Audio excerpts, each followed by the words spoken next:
hijau, punya hutan belantara tropis. Kenapa? Karena curah hujan stabil matahari. Li'ilafi Quraisy ilafihim rihlatash shita was shaif. Shita musim dingin, shaif musim panas, kharif musim gugur, rabi musim bunga. Cuman 4 musim saja. Di Arab, di Barat 4 musim. Kalau sudah musim dingin, kedinginan menggigil. Musim panas, kepanasan. Tapi di tempat kita, Masya Allah, saya ditanya oleh kawan-kawan saya untuk kuliah di Mesir, di Maroko. Tempat kami ada musim salju, Maroko turun salju. Ada musim panas, minta ampun. Ada musim bunga, berbunga cantik, mekar. Ada musim gugur, pohon-pohon macam mati. Di tempat kamu Abdul Somad berapa musim? Oh, lebih dari 4 sih. Musim durian, musim rambutan, musim asap, musim kopi. Alhamdulillah di akhir tahun, awal tahun tak ada kopi. Kita ramai, walaupun tetap ikut protokol kesehatan, tapi kita bisa beramai. Tapi nanti begitu dah mau sholat tarawih, datang deh.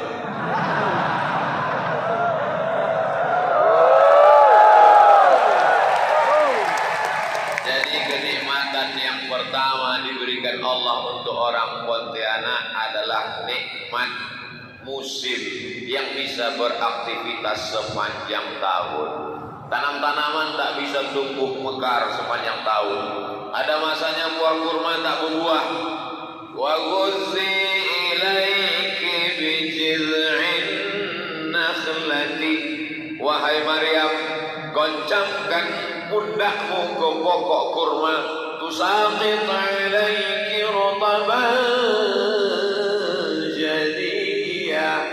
maka akan gugur. Sedap betul mikrofon. Suara saya biasa aja. Kalau kau goncangkan pundakmu ke batang pohon kurma, maka akan gugur buah kurma.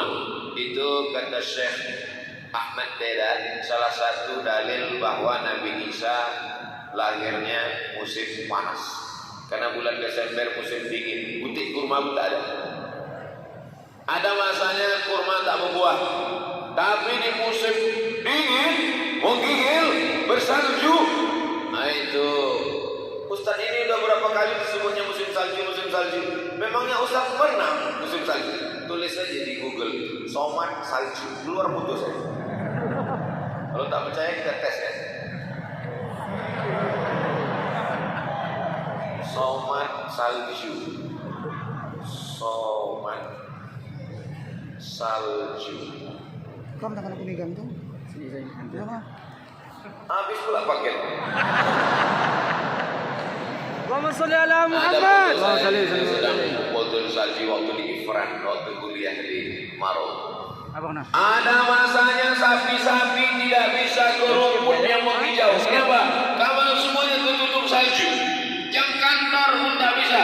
Waktu sholat pun tak nampak matahari tergelincir, matahari tak nampak. Tapi di Pontianak sepanjang tahun matahari cerah. Datang hujan, mendung, tapi tak selamanya mendung. Mendung tak berarti hujan. Masya Allah, tabarakallah. Ini nikmat yang luar biasa, yang belum tentu ada di tempat yang lain. Tak ada cara kita membalas nikmat Allah ini selain daripada ucapan Alhamdulillahi Rabbil Alamin. Syukuri nikmat Allah SWT. Wa amma bi ni'mati rabbika fahaddits. Kami dulu waktu kuliah di Maroko, di Mesir, waktu sedang musim dingin, pakai singlet di dalam. Habis itu baju kaos. Habis baju kaos, sweater. Habis sweater baru kemeja. Habis itu baru jaket. Itu pun di kelas menggigil. Tapi di tempat kita orang aneh aja pakai baju kaos masjid. Pakai baju kaos. Tertulis pula di belakang. Emang masalah buat lo? Pakailah baju yang sopan. Pakai baju koko. Pakai batik boleh puasa. Tak salah batik Nusantara. Tapi janganlah gambar-gambar burung, gambar buaya. Gambar burung. Kawan nengok burung apa? Dia tengok baju cantik rapi-rapi. Inilah yang membuat kita mensyukuri nikmat besar, nikmat alam. Ini tidak bisa di-request. Tidak ada satupun di antara kita minta jadi orang Pontianak. Betul?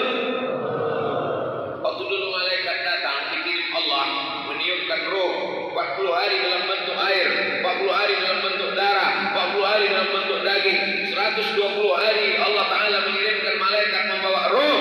Waktu itu malaikat membawa roh, tidak ada malaikat bertanya, kau mau kukirim kemana? Ke Pontianak apa ke Amsterdam? Menjadi orang Pontianak ini adalah nikmat, maka syukuri nikmat itu dengan beribadah.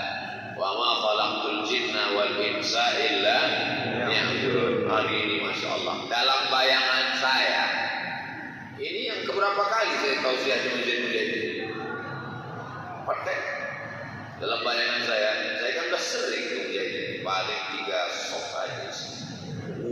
Wallahu Masya Allah, tabarakallah. Ternyata masyarakat sholat bukan karena Abdul Somadnya, tapi karena memang sudah istiqomah sholat subuh berjamaah. 5.182 sajadah fajar. Sudah serial ke 5.182 kali orang Pontianak sholat berkeliling. Masya Allah. Jadi kalau ada orang Pontianak tak sholat subuh, orang Pontianak sudah serial yang ke 5.182. Tahu? Aku baru subuh nih Ustaz. Masih syukur mau sholat subuh berjamaah. Alhamdulillah. Mudah-mudahan anak cucu kita istiqomah sampai hari kiamat. Seperti ayat yang dibacakan Al-Mukarram Imam kita Ustaz Zaki Malik tadi. Rabbi ja'alni muqimas shalah. Jadikan aku orang yang menegakkan salat. Wa min dzurriyyati, sampai anak cucu keturunanku sampai hari kiamat. Rabbana wa taqabbal du'a, terimalah doa kami ya Allah. Nikmat yang pertama orang Pontianak adalah nikmat tempat strategis di Katulistiwa. Tidak ada halangan cuaca, tidak ada halangan musim salju, tak ada halangan kepanasan. Orang-orang di Eropa yang kaya-kaya itu, motor yang hebat-hebat mahal lebih dari 1 M itu, musim dingin kedinginan, mau gaya-gaya membeku. Musim panas kepanasan. Tempat kita tenang-tenang aja. Dari mulai Januari sampai kapanpun orang bebas mau naik motor. Makanya dari banyak sepeda motor di luar. Mana bisa di tempat lain? Kalau tempat lain, pas bulan sekarang ini, bulan Februari ini di Eropa, di Australia, kalau tempat naik motor, sampai ke masjid, sama-sama motornya tukang membeku di jalan. Maka tidak ada alasan orang Pontianak untuk tidak ikut majelis, tak datang maulid, tak datang salat subuh. Kau kenapa tak salat subuh? Salju tebal, pendinginan. Kau kenapa tak salat zuhur? Sedang panas terik, 50 derajat Celcius, aspal bergelombang. Saking panas, benar panas di India, sampai-sampai sendal jepit lengket. Saya dapat kiriman videonya. Kalau tak percaya, cari sendal jepit lengket panas di India. Enter, dapat. Tempat kita panasnya tenang. Di Mesir kalau sudah musim dingin, tangan itu beku sebelum ujian. Biasanya ujian bulan Januari, dia hembus dulu. Jelek kan tulisan kau, kedinginan. Pas tak dingin, jelek juga. Masya Allah, tabarakallah. Jadi bagi orang yang tinggal di Pontianak, dianggapnya cuaca ini biasa-biasa aja. Karena sejak dia lahir sampai mati, memang sudah begitu cuacanya. Tapi bagi orang yang pernah ke Eropa, pernah ke Australia, pernah ke Mesir, pernah ke Maroko, yang menceritakan siapa? Saya. Dia tengok itu, makanya nikmatnya luar biasa. Kita syukuri nikmat Allah dengan ibadah. Apa nikmat yang kedua? Peradaban masa lalu selalunya di tepi laut, di tepi sungai. Mesir, negeri yang tertua, peradabannya di tepi sungai Nil. India, peradaban tua dunia, di tepi sungai Gangga.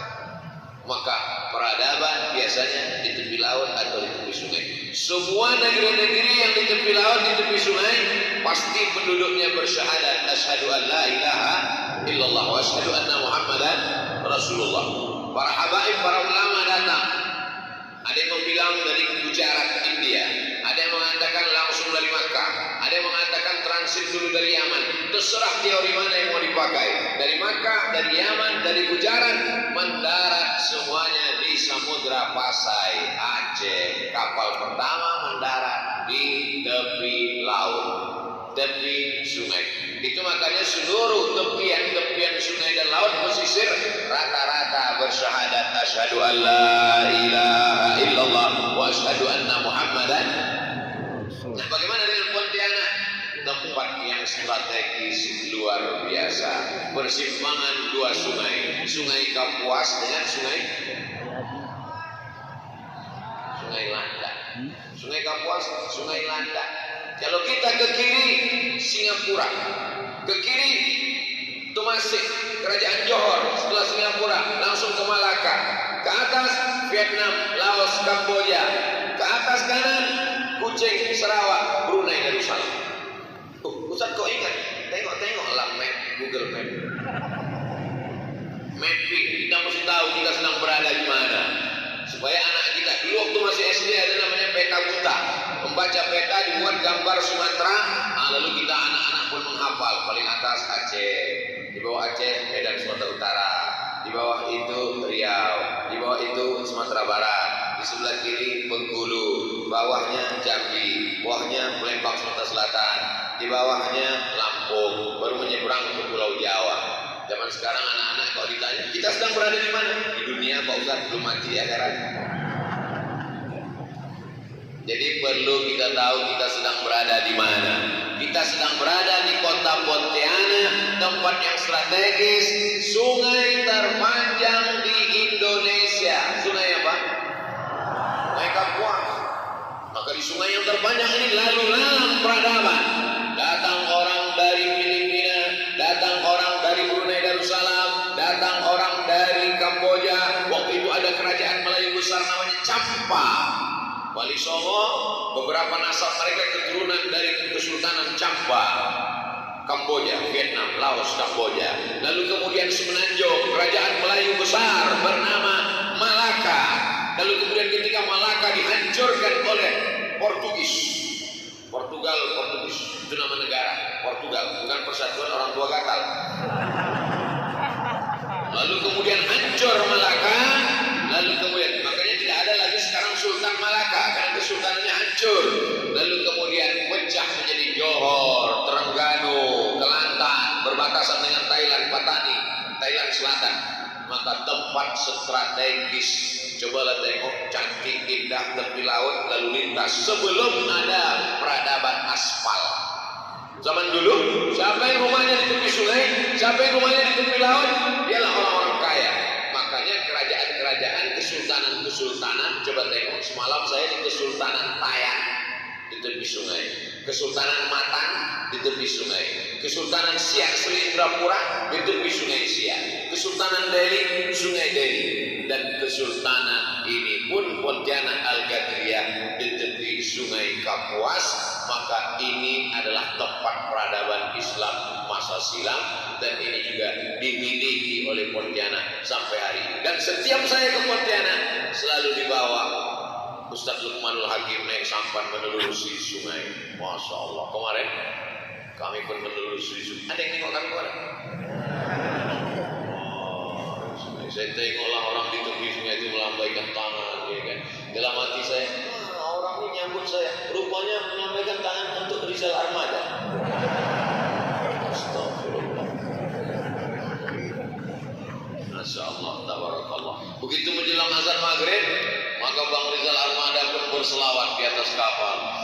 Allahumma salli ala sayyidina Muhammad wa asghiri zalimin bizalimin wa akhrijna min bainihim salimin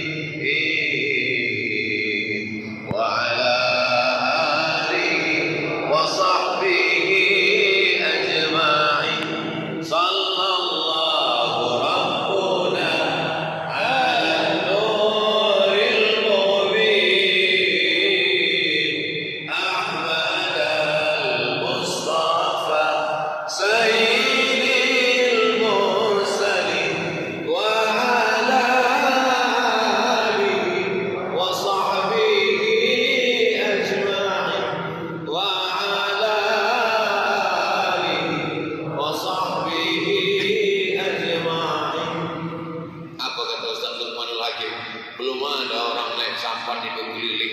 selawat menggelegar macam ini Ustaz.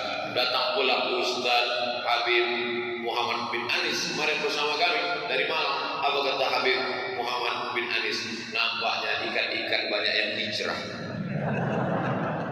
Kuntilanak yang berkeliaran langsung taubat nasuha. Begitu mendengar berselawat Pak Rizal Armada, Masya Allah, tabarakallah. Mudah-mudahan makin banyak artis-artis taubat. Ganteng, suara bagus, pandai berselawat. Tak ada lagi kekurangannya.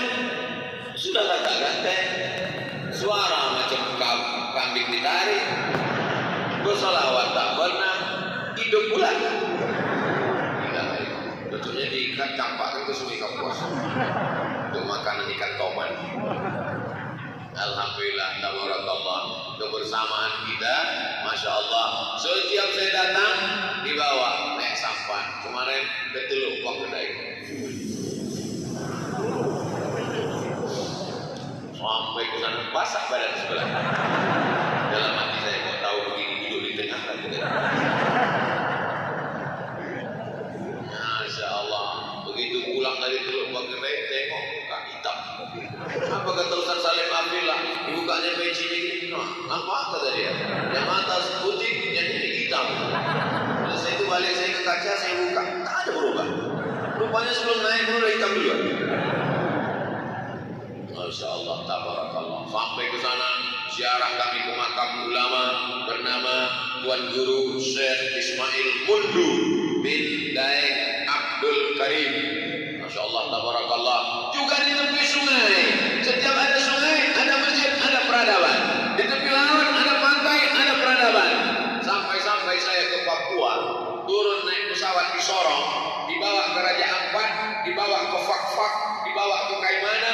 Ternyata Raja Ampat itu semuanya Papua Barat, pesisir adalah La ilaha illallah Muhammadur Rasulullah. Kalimantan kalau kita lihat bagian keliling pesisirnya ini semuanya bersyahadat. Bawah Kalimantan Barat Syekh Muhammad Arsyad Al-Banjari, Kalimantan Timur mayoritas, Kalimantan Selatan Muhammad Arsyad Al-Banjari, Kalimantan Barat Pontianak para habaib, naik sampai ke atas Brunei Darussalam, keliling. Tapi ketika sudah sampai ke tengah, dakwah tak sampai ke gunung-gunung. Karena ketika itu para ulama datang, Pulau Jawa juga begitu, Demak, Semarang, Surabaya, keliling. Tapi kalau sudah sampai ke tengah, tak sampai dakwah. Lalu yang tengah ini untuk siapa?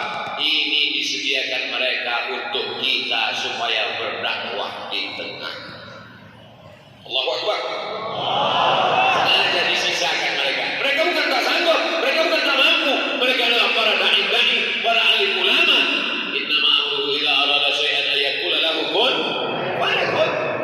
Yang keliling-keliling ibarat kubur, yang kelilingnya sudah mereka makan, yang di tengah mereka tinggalkan untuk kita. Jadi kalau ada orang sekarang, kenapa dakwah ini hanya di tepi sungai, di tepi laut saja? Kenapa bagian tengah, bagian hutan, bagian daratan tidak? Kalau yang tengah itu juga sudah didakwahi mereka dulu, lalu kau masuk surga pakai apa? Kau pikir bisa masuk surga itu pakai Allahu Akbar aja? Allahu Akbar, Allahu Akbar. Mesti masuk, mesti berdakwah.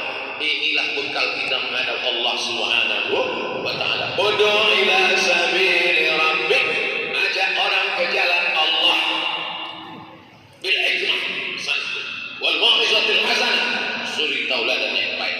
Kalau perlu berdebat, wajadilhum, berdebatlah. Billati hiya ahsan, berdebat dengan cara santun, dengan cara yang baik. Mudah-mudahan anak-anak muda menjadi para pejuang dai. Tidak lagi di tepi sungai, tidak lagi di tepi laut, karena pesisir sudah, tapi di tengah-tengah perkotaan. Alhamdulillah, ini semua calon-calon dai mengajak orang ke jalan Allah, insyaallah. Amin. Bukan mengajak ke jalan ormas, bukan mengajak ke jalan partai, bukan mengajak ke jalan apapun, tapi yang dibawa adalah ke jalan Allah. Yang dibawa itu adalah hayya 'alas shalah, hayya 'alal falah.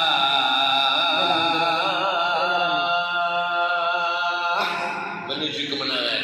Ketika kita dibawa menuju kemenangan dengan tenaga, dan kalau sudah berhasil kita tidak sombong, tidak angkuh, kita jawab dengan la haula wala quwata. La haula wala quwata illa billah itu setelah hayya 'alal falah. Ketika orang mengatakan hebat Masjid Al-Mujahidin di Pontianak, besar, megah, cantik, luar biasa. La haula wala quwata. Begitu. Waktu kemarin pengajian subuh di Masjid Al-Mujahidin Pontianak, ramai melimpah ruah. La haula wala quwata illa billah. Jangan angkuh ke semua. Kemarin ramai di Pontianak Ustaz Somad. Iyalah, sama. Besar Masjid Al-Mujahidin di bawah Ustaz. Saya lempar. Pada masa saya. La haula wala quwata. Setelah jadi. Jangan tak ada apa-apa, masjid tak ada musola, tak ada surau pun tak ada. Kenapa di sini tak ada musola, tak ada masjid? La haula. Salah pasang, dirikan dulu masjid, buat dia besar, buat dia ramai, buat dia megah. Ketika dipuji orang, baru kau balikkan ke Allah. La haula wala haula wala quwwata illa billahil aliyyil azim. Untung di masjid, kalau di luar masjid kami mainkan sama Ustaz Rizal Arman. Jamaah yang dimuliakan Allah Subhanahu wa taala. Apa kelebihan yang ketiga kota Pontianak? Yang pertama, tempatnya cantik karena dia di khatulistiwa, cuacanya, alamnya, curah hujannya, tanam-tanamannya tumbuh, ya. Dan dia berada di tepi sungai, di tepi laut, strategis, atas, kanan, bawah. Bawahnya Majapahit, datang para alim ulama, bisnismen, datang semuanya, ekspor impor, sungai, peradaban, ya. Bumi ini dipilih oleh zuriat keturunan Rasulullah sallallahu alaihi wasallam. Datang sultan, datang seorang alim berilmu. Ada orang berilmu tapi tak keturunan Nabi. Al ulama warasatul anbiya. Ada keturunan Nabi berilmu pula. Dialah Sayyidi Al Habib Husain Al Ghadri, menjadi mufti kerajaan Mempawah. Lalu kemudian beliau punya anak laki-laki Sayyidi Al Habib Abdurrahman bin Sayyidi Al Habib Husain Al Ghadri. Tidak hanya darah kepemimpinan ayahnya, tidak hanya darah Nabi Muhammad sebagai alim ulama pewaris para rasul, maka bergabung dalam dirinya kedua-duanya. Dia juga seorang amir pemimpin, dia juga seorang habib zuriat Rasulullah, dia juga seorang alim, seorang berilmu. Lengkaplah tiga-tiganya. Amir darah politik, habib darah Nabi, alim berilmu. Jarang orang seperti ini. Ada orang amir tapi tak sembahyang. Ada orang alim tapi tak ada jabatan. Ada orang amir dan alim tapi tak habib. Sementara Sayyidi Habib Abdurrahman punya ketiga-tiganya itu. Ini menunjukkan anak-anak muda diajarkan tidak hanya sekedar ngaji maulid, tapi juga mesti mencalonkan diri jadi bupati, jadi wali kota, jadi gubernur, jadi DPRD kota, kabupaten, DPR RI, DPD. Siap? Takbir. Pak jurusan apa?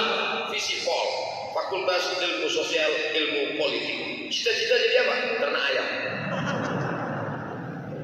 Masuklah fakultas peternakan, biar sinkron ilmunya, biar connect servernya, biar sejalan dia, linier istilahnya. Jadi anak-anak muda, kalau kalian tidak sesuai dengan jurusan itu, jangan orang tua memaksa. Ini kadang banyak orang tua terpukau mendengar Ustaz Taki Malik. Dari mana Ustaz Taki Malik ini? Dari Mesir. Masya Allah. Ustaz Somad dari mana? Dari Mesir. Tadi kirim anak ke Mesir. Padahal anak tak mau sekolah agama. Sampai ke Mesir, balik jadi Fir'aun. Ya tidak ada ketertarikan dia untuk jadi sekolah agama. Pasti tanya, kenapa kau tak belajar agama? Aku tak tertarik jadi ustaz. Aku sebetulnya mau jadi programmer komputer. Masukkan dia ke sekolah tinggi ilmu komputer, masukkan dia ke akademi sekolah IT. Macam mana adik-adik kita yang mengedit video, yang merekam ini semua? Ini orang-orang IT, mereka tak ceramah.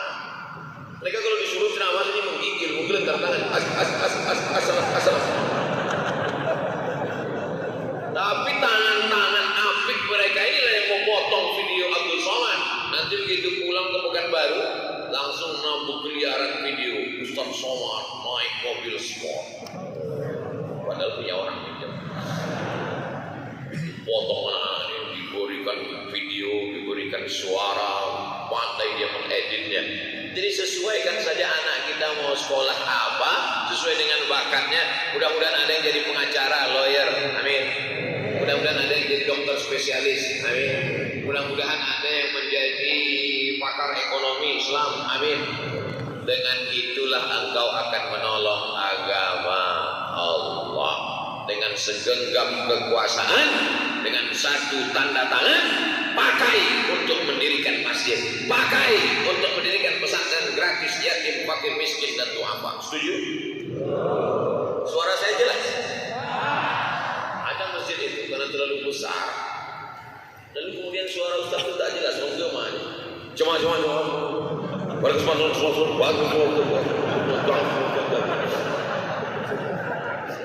Jadi selalu saya tanya jamaah itu suara saya jelas atau tidak.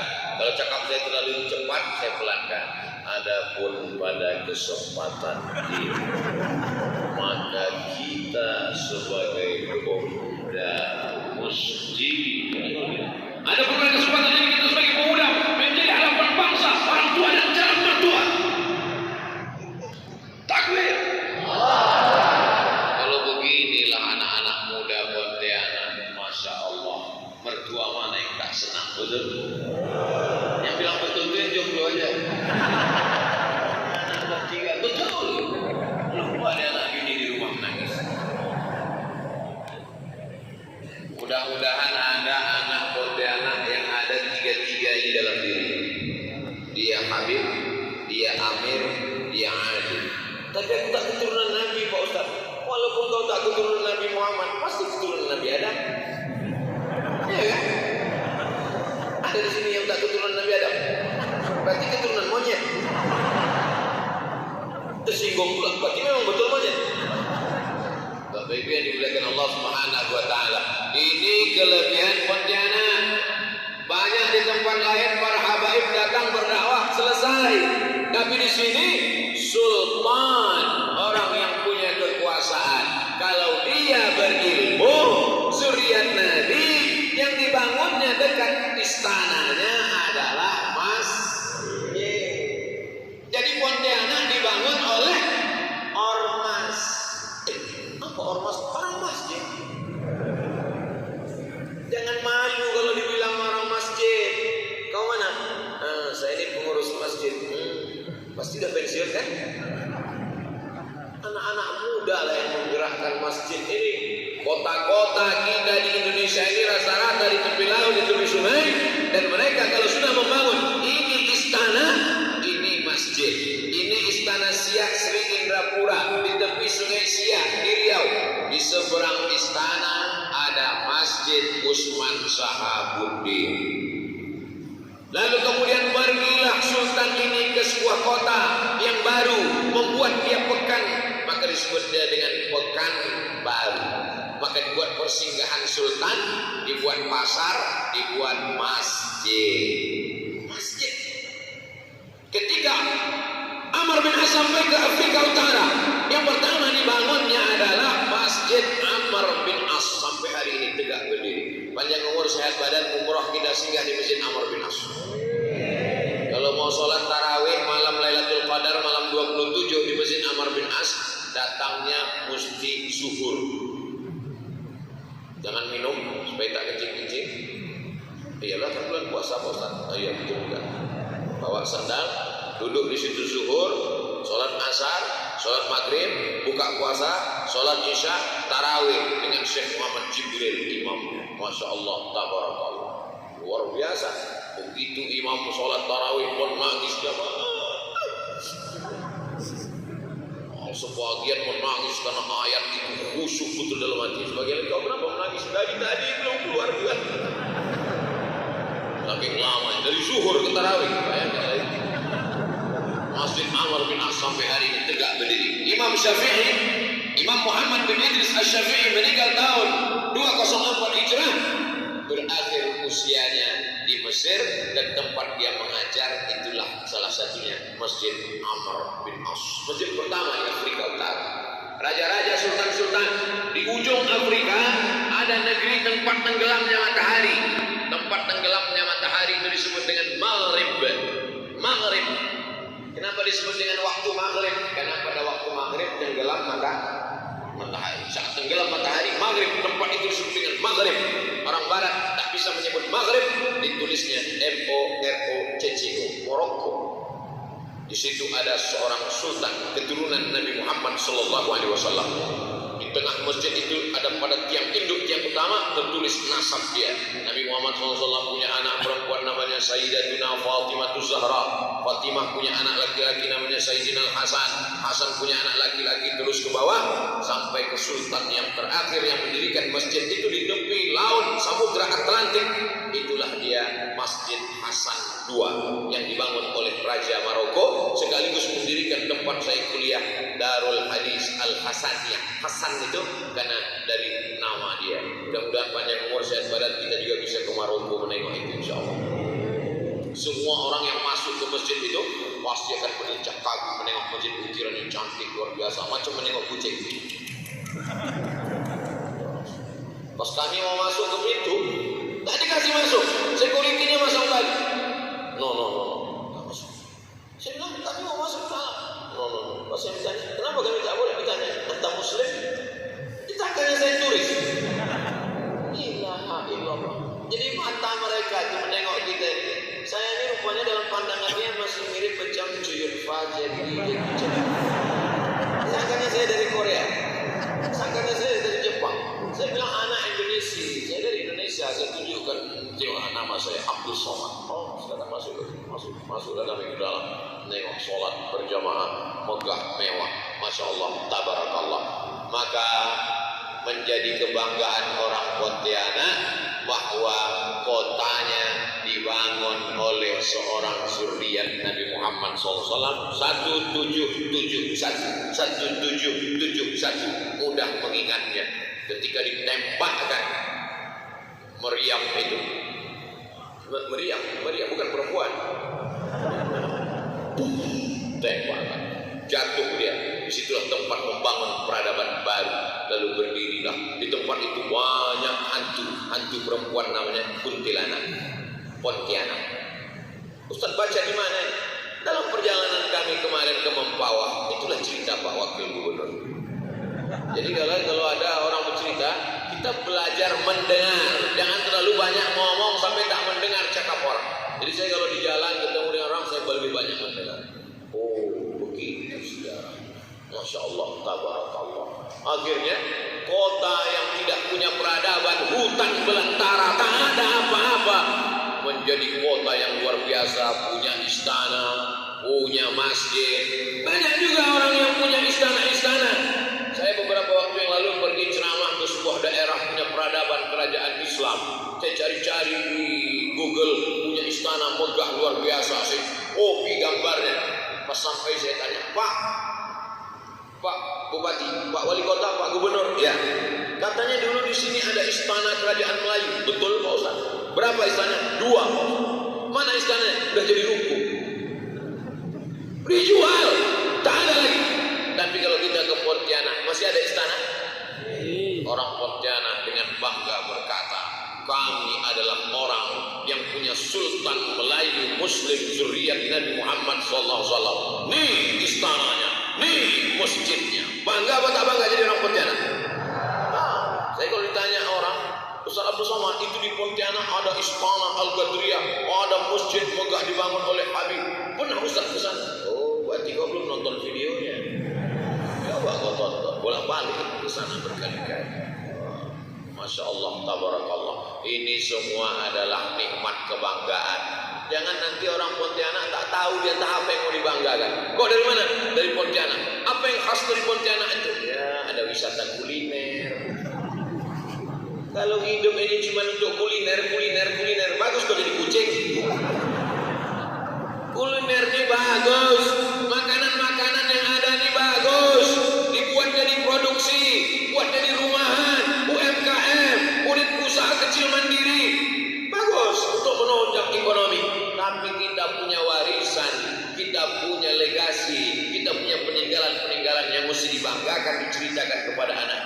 kita insyaallah. Siap membahas ini? Ceritakan kepada cucu ibu-ibu, bapak-bapak, mesti bercerita itu kepada anak menantunya supaya mereka mengerti bahwa mereka sedang berada di mana, bahwa mereka punya nikmat yang besar diberikan Allah Subhanahu wa taala. Nikmat pertama, tempat strategis Katulistiwa. Nikmat yang kedua, diberikan sungai yang panjang dengan alam yang indah, dengan wisata kuliner, dengan ikan-ikan, dengan laut, dengan sungai, dengan tempat yang masya Allah tabarakallah. Nikmat yang ketiga, bahwa dia didirikan oleh alim, ulama, habib, zuriat Nabi, membangun istana, membangun masjid. Sekarang apa? Bagaimana Pontianak? Hadir Ustadz Taki Malik dari Jakarta, hadir Bang Rizal Armada dari Jakarta. Kemarin sudah pulang, hadir juga kemari PS, bukan PlayStation, Putra Siregar dari Jakarta. Hadir dari Malang Habib Muhammad bin Anis. Hadir dari Jogja Ustadz Salim Afillah. Hadir komunitas Kampar Berbagi dari Kabupaten Kampar Riau. Hadir Yayasan Tabung Wakaf Umat dari Kota Pekanbaru. Hadir JMC Jambi Madani Center dari Kota Jambi. Hadir dari Bandung. Apa yang membuat mereka datang ke Pontianak? Magnet apa? Ternyata mereka datang rame-rame ke Pontianak mau ke Masjid Kapal Monsala. Pernah ke Masjid Kapal Monsala? Jangan nanti kita ketika sampai ke Bandung jalan-jalan ditanya orang, Bapak dari mana? Saya dari Pontianak. Kami di Bandung ini anak-anak santri, fakir miskin dan duafa dapat makan beras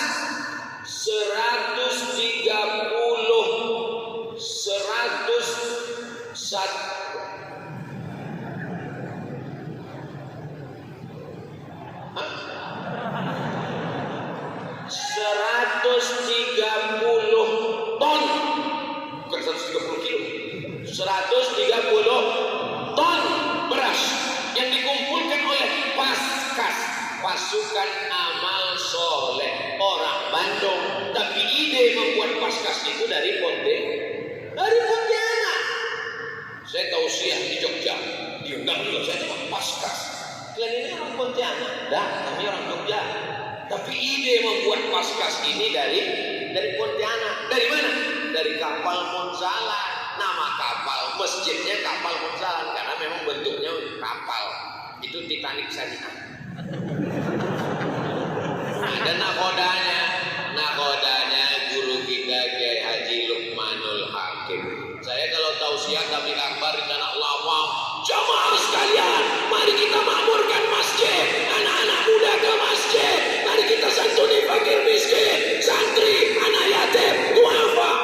Selesai tausiah mereka nanya, ngumpulkan berasnya gimana Pak Ustaz? Mana aku tahu? Aku ceramah juga kumpul lah, masa aku juga kumpul? Tapi kami nggak tahu cara ngumpulkan berasnya gimana Pak Ustaz. Alhamdulillah, sekarang kalau ada orang nanya saya mudah aja. Gimana cara ngumpulkan beras Pak Ustaz? Pergi kalian ke Pontianak, cari Kapal Monsala, kalian copy programnya. Simple ternyata, bukan berat-berat, betul, simple aja. Anda mau selamat dari pendusta agama? Ara'aital ladzi yukadzibu biddin, fadzalikal ladzi yad'ul yatim wa la yahuddu ala ta'amil miskin, fawailul lil musallin. Allahu akbar. Kata jemaah, tak mirip macam Ustaz Taki Malik. Ternyata simpel saja. 1000 sehari maka sudah menjadi orang selamat dari pendusta agama. Kalau 1000 sehari, 1000 sehari, 1000 sehari, 1000 sehari, sebulan berapa? 25.000. Loh, kok 25? Tanggal merah libur. 1000 sehari kerincing, 1000 sehari, 25.000 kirim duit orang Pontianak untuk orang Pontianak. Ternyata di Pontianak sendiri baru terkumpul 80 ton. Bandung 130 ton, target mereka 150. Pontianak ini sendiri, santri-santri yang ada di Kalimantan Barat, Pontianak khusus itu baru selamat santrinya dari tak makan kalau terkumpul 100 ton lebih. Mudah-mudahan tercapai insyaallah. Amin. Penasaran saya, apa yang membuat artis-artis musyawarah datang kemari untuk mengkopi program, ustaz-ustaz datang kemari untuk mengambil program dari kapal Munzalan. Rupanya ada magnetnya, sama macam kita waktu kecil dulu main magnet di pasir, lengket itu, lengket. Yang paham tidak tua, anak sekarang tak tahu lagi main itu. Ada magnet dimainkan ke pasir, lengket butiran-butiran besi. Jadi rupanya ada magnetnya di Pontianak ini. Saya orangnya suka penasaran, kenapa bisa terkumpul beras sampai 180 ton? Kok kenapa sampai orang berdatangan? Setelah saya jalan-jalan, saya telusuri, magnetnya ternyata ada pada Ustadz Luqmanul Hakim. Datang orang membawakan duit 1 miliar. Ini kejadiannya baru. Nama tak boleh sebut, menjaga kode etik jurnalistik. Datang orang buat duit sekoper, duit cash. Dalam hati saya, dalam hati lu, hati paling kecil, hati paling tidak kepal dapat juga. Masa kita dekat lama berkawan tak dapat kan? Dapat juga saya betul. Saya gimana Pak? Oh mantap saya mainkan. Tiba-tiba saya dengar kabar, tidak saya tanya, tak ada saya tanya dia. Jadi Ustaz gimana duit 1 M? Tak ada saya tanya. Habis duit itu dibagikan ke fakir miskin. Dalam hati saya kok tahu gini bagus saya tak datang. Habis duit dibagikan ke fakir miskin. Padahal kalau mau dia dipakainya untuk membangun masjid kapal Munzalan, selesai. Tapi dia ingin nanti kalau ditanya Allah di akhirat, apakah kau sudah selamatkan perut fakir miskin? Banyak orang sekarang bangga, pesantren besar, masjid megah, luar biasa. Tapi anak fakir miskin bayar uang sekolah. Wow. Anak-anak tak bisa masuk sekolah, penggali kubur tak ada yang peduli. Guru mengaji di kampung-kampung. Kemarin saya dibawa masuk jalan, masuk lagi. Dalam hati saya, mau dibawa kemana hubungan kita ini satu mana? Akhirnya sampai ke tepi sungai, udah tak ada lagi jalan, baru berhenti. Sampai di situ, dijumpakanlah saya dengan orang-orang yang luar biasa. Kenapa? Ustaz Somad, silakan salaman. Saya tanya, siapa mereka ini Ustaz? Penggali kubur. Yang tak pernah dapat perhatian. Berapa mereka dikasih? Dikasih mereka bungkusan besar isinya odol tinggi, lalu kemudian gula merah, ada ikan goreng, ada semuanya cukup untuk sebulan. Dalam bayangan saya, mana cukup ikan 2 ekor sebulan? Maksudnya berasnya mungkin habis, gula merahnya mungkin habis, kacang hijaunya mungkin habis, tapi odol itu kan tak habis. Dibagikan 650 bungkus, satu bungkusnya 1 juta, 650 berapa? 650 juta yang mengumpulkannya pasukan amal soleh Indonesia mustahil lapar. Allahu Akbar. Tapi pas giliran penyerahan, apa kata protokol? Berikut ini, mari kita saksikan penyerahan santunan untuk penggali kubur, penyelenggara jenazah, dan orang-orang guru-guru mengaji di kampung-kampung pedalaman. Santunan akan diserahkan oleh Al-Mukarram Ustaz Abdul Somad. Saya yang tampil di sini. Masjid gitu juga, sudah dibangun masjid, sudah selesai. Pas giliran tanda tangan, berikut ini penandatanganan masjid di Tayan oleh Ustaz Abdul Somad. Tak siapa yang bangun.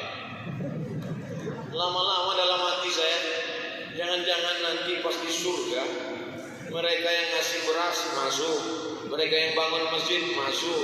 Pas giliran saya mau masuk, kata malaikat, yang cuma tanda tangan nanti dulu.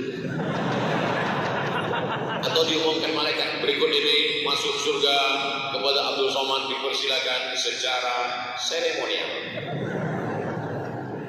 Mudah-mudahan amal kita ikhlas karena Allah Subhanahu wa taala. Kalau ikhlas kenapa Ustaz ceritakan? Ini kan bisa jadi riya apa Ustaz? Ini wa fi dzalika falyatanafasil mutanafisun. MSQ. Tempatnya masjid, waktunya subuh, kontennya Quran. Apa namanya? MSQ. Tempatnya masjid, waktunya subuh, kontennya Quran. Ini yang terberat bagi siapa? Bagi orang munafik. Tahu munafik? Munafik. Kontennya subuh, paling berat waktu sholat, waktu subuh. Makanya anak-anak muda kadang pakai jaket biker subuhan. Zuhur hilang. Waktunya subuh. Tempatnya masjid. Kenapa? Di kafe banyak orang. Di tepi sungai, di tepi laut ramai. Gonggo-gonggo, duduk-duduk tak tentu arah. Tak apa yang dibicarakan. Sikit-sikit ketawa, sikit-sikit senyum, sikit-sikit tak apa yang mereka bahas. Tapi kalau yang tiga ini kita laksanakan, tempatnya masjid, waktunya subuh, kontennya Quran. Tak boleh lepas daripada Quran. Ini program Munzalam itu saya tengok, masya Allah, tabarakallah, mengenyangkan fakir miskin, ada. Memberikan santunan untuk orang menggali kubur, ada. Guru-guru mengaji di pedalaman, ada. Dibawa pulang saya ke Karimata. Ustaz Somad, nanti kita pergi ke Karimata. Karimata? Wow, amazing. Saya sudah lama mendengar Karimata. Mau dibawa Ustaz Umar tahun lalu, tahun 2020, lebih setahun yang lalu. Dibawa ke Karimata. Sampai di tengah jalan, macam jalan belum beraspal. Mau balik malu, mau diteruskan mulas, tak salah pura-pura tidur bangun, belum juga sampailah kami di Pulau Karimata. Saya sangka sampai di sana macam ceramah di Masjid Al-Mujahidin, cantik megah, rupanya masjidnya belum dibuat. Akhirnya kami pun tabik akbar di tanah lapang, bertemu dengan masyarakat untuk mengobati kesedihan pelipur lara. Dibawalah mandi ke air terjun. Sama air kita mandi ke air terjun, pemandangannya indah. Wah, sama dalam hati saya, baliknya nanti gimana? Luar biasa. Jadi semua sudah mereka lakukan, dan magnet ini cara Allah untuk mengumpulkan orang dari Sumatera datang, dari Sulawesi datang, dari Kalimantan Barat datang, dari Papua datang. Mereka datang ke Kalimantan Barat, lebih spesifik lagi ke Pontianak, lebih khusus lagi ke kapal Masjid Kapal Munzalan. Jangan sampai orang Pontianak, orang Kalimantan Barat seperti ayam mati di lumbung. Kenapa macam ayam mati di lumbung Bali? Dia tinggal di Pontianak, dia tak tahu Munzalan. Dia tinggal di Pontianak, dia tak pernah ke Munzalan. Dia tinggal di Pontianak, dia tak tahu apa saja program-program. Ini termasuklah adik-adik kita yang membawa. Ini programnya apa ini? Program infak UAS. Apa pula infak UAS? Jangan-jangan duit kami Pontianak dibawa oleh UAS. Ini dipakai semuanya balik untuk program-program dakwah kemanusiaan. Maka selamatlah kita daripada orang-orang yang menjual agama, orang-orang yang membiarkan tak peduli kepada agama. Tidak ada kepedulian. Yang penting aku sudah sholat, yang penting aku sudah puasa sunat, yang penting aku sudah haji dan umrah. Masalah orang di pedalaman tak tahu mengaji bukan urusan saya. Saya tengok Ustaz Lukman ini semua dipikirkannya. Ada saudara-saudara kita yang tunanetra tak bisa menengok, mau bangun masjid, ngajunya ke dia juga. Ada yang tunarungu tak bisa mendengar, yang tuli ingin bangun pesantren, ngajunya ke dia juga. Ada anak yatim pakai miskin dan duafa, mengajunya ke dia juga. Ada janda-janda yang tua, maksudnya yang muda tidak, mengajunya ke beliau juga. Mudah-mudahan Ustaz Lukmanul Hakim panjang umur, sehat badan. Perjuangan kami bukan yang lain-lain. Tidak ingin jadi bupati, tak ingin jadi gubernur, tak ingin jadi wali kota, tak ingin jadi apapun. Hanya ingin supaya anak-anak muda yang taubat, yang hijrah tahu apa yang dikerjakannya. Alhamdulillah semuanya anak-anak muda yang mengawal saya beberapa hari ini, anak-anak muda yang gagah perkasa, termasuk yang suku tadi juga. Begitu turun dari hotel, langsung dikasih, Ustaz, nanti bawa mobil nih. Saya tengok, wah, seumur-umur hidup baru ini naik mobil pintunya satu. Biasanya pintu satu pernah juga truk sawit. Naik Ustaz, saya yang bawa. Iya. Dalam hati saya, jangan sampai menabrak. Mau ditolak, disangka nanti tak pandai. Mau diterima, kita khawatir. Tapi ya coba dulu. Saya tanya Ustaz, berapa harga mobil ini Ustaz? Ya di atas 1 M lah Ustaz. Dalam hati saya, lawan gantinya kalau ada apa. Berdoa terus saya lah. Yang punya di belakang komisi, Ustaz, lampunya belum hidup. Astagfirullah. Ketahuan tak pandai hidupkan lampu. Dipijit-pijit tak ada yang hidup. Mau bertanya malu, masa profesor nanya? Sebelah kanan Pak Ustaz. Oh, Masya Allah, nampak betul bodoh kita. Wah, kalah begitu sampai di halaman masjid. Pas saya mau turun, jangan turun dulu Ustaz. Ya, itu biarkan kamera menyala. Begitu Ustaz turun, mudah-mudahan tadi yang merekam pakai slow motion.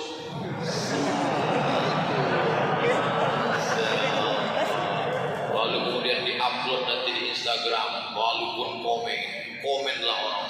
Masya Allah Ustaz, Masya Allah, kita pun melambung lah lubang hidung macam terowongan.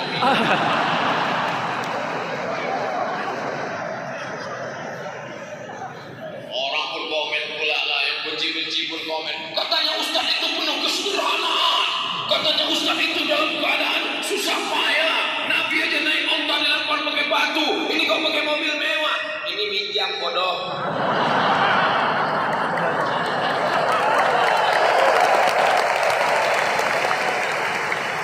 Siar, ini siar. Supaya anak-anak muda ini jangan berpikir bahwa Islam itu untuk orang tua-tua aja.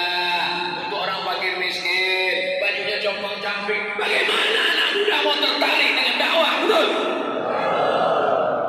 Sampai di bawah ditanya Ustaz Taki Malik. Ustaz Taki Malik nanya, Ustaz tadi pakai mobil sporty ya? Saya bilang, gimana rasanya Pak Ustaz? Rasaku dari setengah umur. Ini sampai sekarang ini masih rasa 22 lagi. Begitu turun dari mobil tua balik. Masya Allah, tabarakallah. Mudah-mudahan saya dibimbing sampai di Pontianak inilah macam-macam diminta. Ustaz pakai motor dulu, kedatangannya dulu. Ustaz pakai motor. Viral juga orang. Di mana di Kalimantan? Di tempat lain naik sepeda.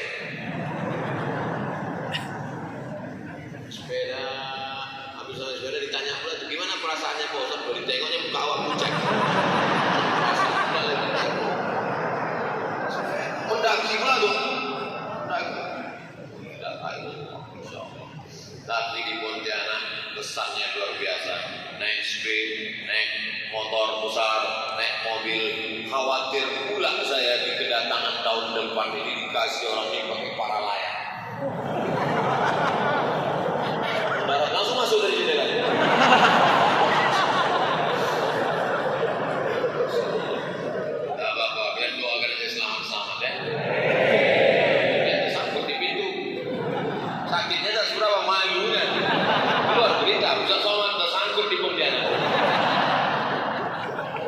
Ternyata kalau dakwah ini dikemas oleh anak-anak muda, hasilnya juga luar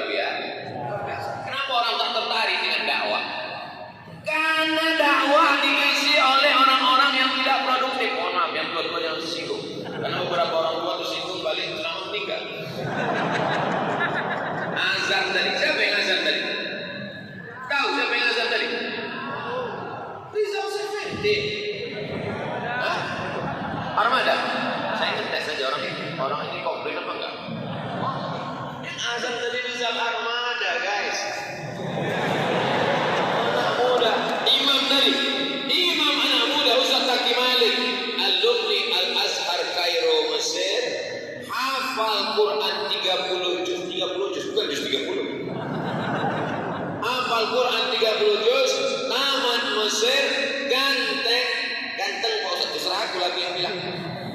Ganteng bisnismen. Malam tadi dilelang baju Ustaz Abdul Somad. Baju Ustaz Somad. Siapa yang siap membeli? Angkat tangan dia.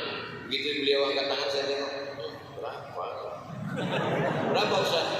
30 juta. Dibelinya bagus-bagus, saya 30 juta. Cuman bukan untuk saya, untuk bangun kapal. Habis itu cincin, makanya tak cincin lagi. Cincin Ustaz Somad kita lelang. Angkat tangan Ustaz Zaki Malik. Berapa Ustaz Zaki Malik? 75 juta. 75 juta aja beli. Karena ada orang Pontianak yang maju kan, maju kalau semua diambil orang luar kan. Datang orang Pontianak, saya 80 juta. Habis 80, rupanya rame-rame. Masya Allah, tabarakallah. Habis baju habis, cincin habis. Untung celana tak dilelang. Sempat dilelang celana malam tadi, bekain tahu siapa. Masih ada juga anti anak muda. Sempat mereka sur tadi malam kan. Tengoknya baju laku, jaket laku, cincin laku. Kita lelang celana Ustaz Somad. Dakwah kalau dikemas oleh anak-anak muda hasilnya luar biasa. Dan yang bisa mengumpulkan anak-anak muda ini Ustaz Luqmanul Hakim. Kalau saya yang ceramah, yang datang nenek-nenek itu aja. Apa kabar Mas? Sehat Mas? Sehat. Pakcik sehat, Pakcik sehat. Judul pengajian kita malam pertama di alam barzakh.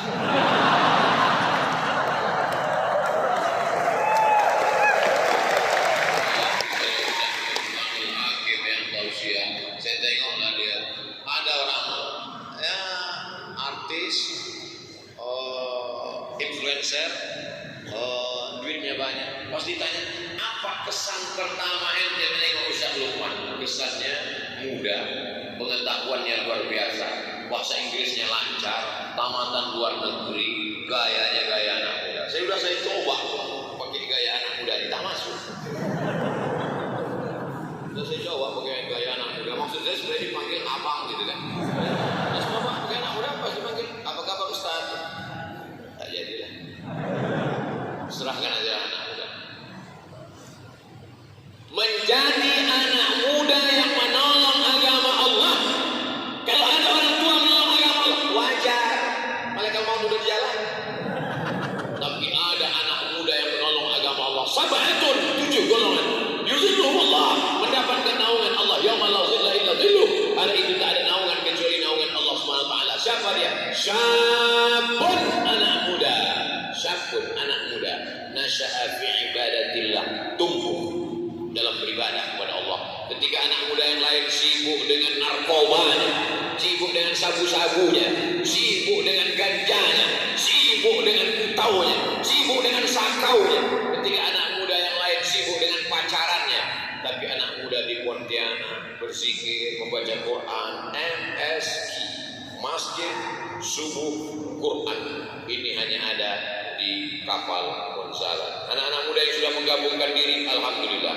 Anak muda yang menggabungkan diri, alhamdulillah. Yang belum bersegera ikut pesantren, yang sudah kasih tahu tak juga, ingat kapal yang lain akan tenggelam.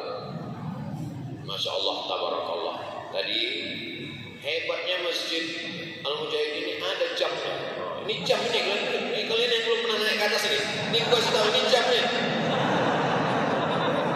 Betul sih. Nah, ini penting juga pelajaran untuk pengurus-pengurus masjid, tiru Masjid Al-Mujahidin supaya dipasang jam supaya ustaz penceramah tahu dia udah berapa. Soalnya kadang ada pulang masjid itu dipasang jamnya di sini. Jadi ustaz itu ceramahnya jam berapa ya? Boleh tidak? Jadi kurang nengok jamaah, padahal sebetulnya masih sudah lewat. Jadi dimulai jam 5 lewat 10, sekarang sudah jam 6.20. 70 menit kita sudah bersama. Ini menurut kode etik Abdul Somad sudah korupsi 10 menit. Karena saya biasanya tausiah itu 60 menit. Ini sudah 70 menit. Kenapa bisa sampai lewat 70 menit? Ternyata tausiah di Pontianak itu selalu bersemangat dan menarik.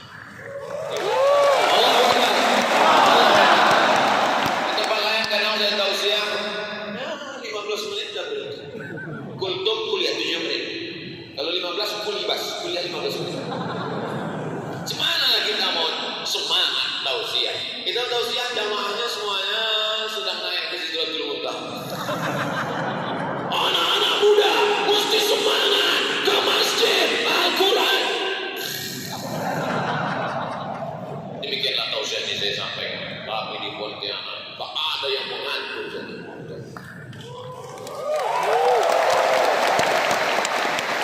Mereka berdiri.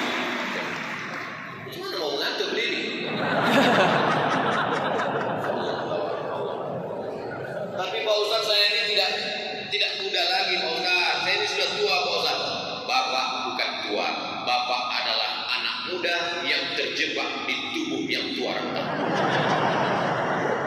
Pulang dari sini semangat. Abang kenapa selesai pengajian tadi nampak lebih muda Bang? Aku bukan tua nih. Abang tak tua Ben. Abang adalah anak muda yang terjebak di tubuh yang renta. Kata siapa? Kata Ustaz Al-Somad. Buatkan baju kaosnya. Anak muda terjebak di tubuh yang renta. Tolong jalan pelan-pelan. Asam lambung kuman. Mudah-mudahan pertemuan kita ini mendatangkan rahmat dan barokah. Menjadi orang yang mensyukuri nikmat Allah. Yang belum bertemu jodoh ditemukan dengan jodoh yang soleh dan solehah. Menjadi penghafal Quran. Baldatun thayyibatun wa rabbun ghafur.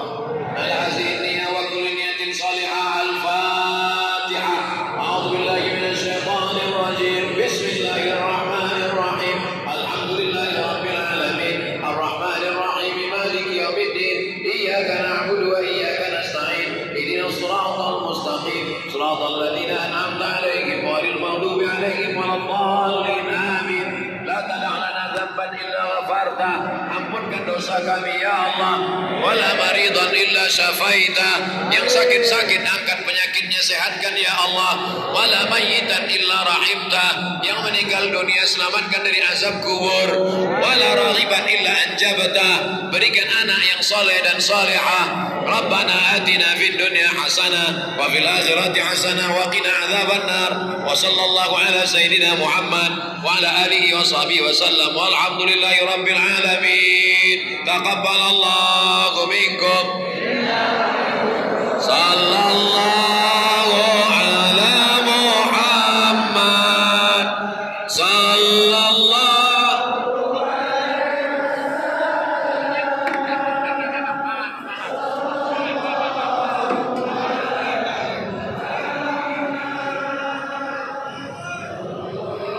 Mohon kepada jamaah untuk berikan jalan kepada Ustaz Abdul Somad. Sallallahu